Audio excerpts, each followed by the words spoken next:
Let me clarify that, because what you saw, the speeches that were being made, one, that is not government policy. We have a multi-party democracy in South Africa that allows people to express themselves, political parties to adhere to various policies, and in many cases, or in some cases, those policies do not go along with government policy. Our government policy is completely against what he was saying, even in the parliament. And they're a small minority party, which is allowed to exist in terms of our constitution. But you do allow them to take land.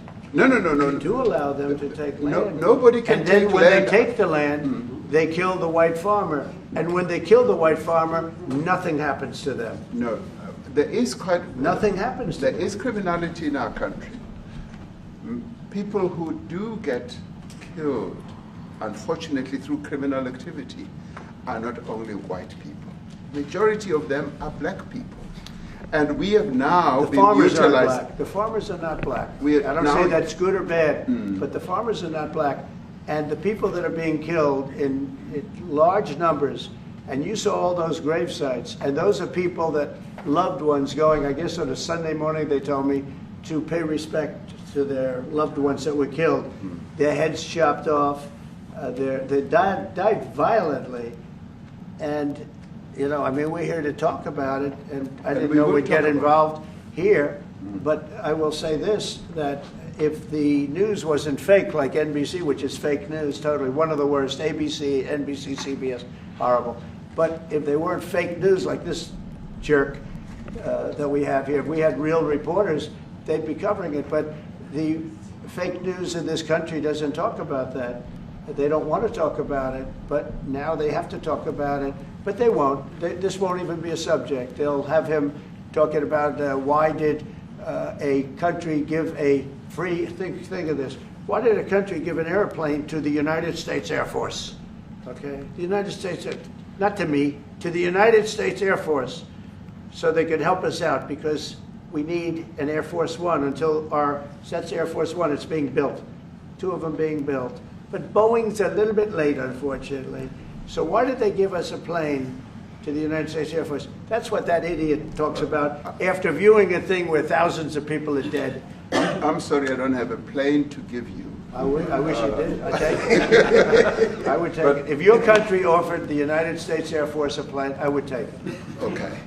But coming back to this issue, which I really would like us to talk about, and talk about it very calmly. We were taught by Nelson Mandela that whenever there are problems, people need to sit down around a table and talk about them. Well, there are problems. And this is precisely what we would also like to talk about, including, of course, trade matters, investment matters. So the issues that concern you as the United States. Those are all recent. Those are all deaths. Yeah, in many ways, I mean, one should say you are a partner of South Africa, and you are raising concerns, and these are concerns that we are willing to talk to you about. Let me just add quickly, you know, the criminality that we are experiencing in our country needs quite a lot of technological capability. And in one of our areas in South Africa, we're using US technology, which is able to, in many ways, identify where shootings are happening and all that. And I'd like to talk about that, because there is support that we can get from you as the United States to help us deal with all these acts of criminality. And that is what I believe partnership is all about. And we are here as a partner so that we can help each other whenever there are challenges. So I'd like us to discuss it, and of course outside of the media, so that we sit down and have a really good discussion that will lead to good outcomes.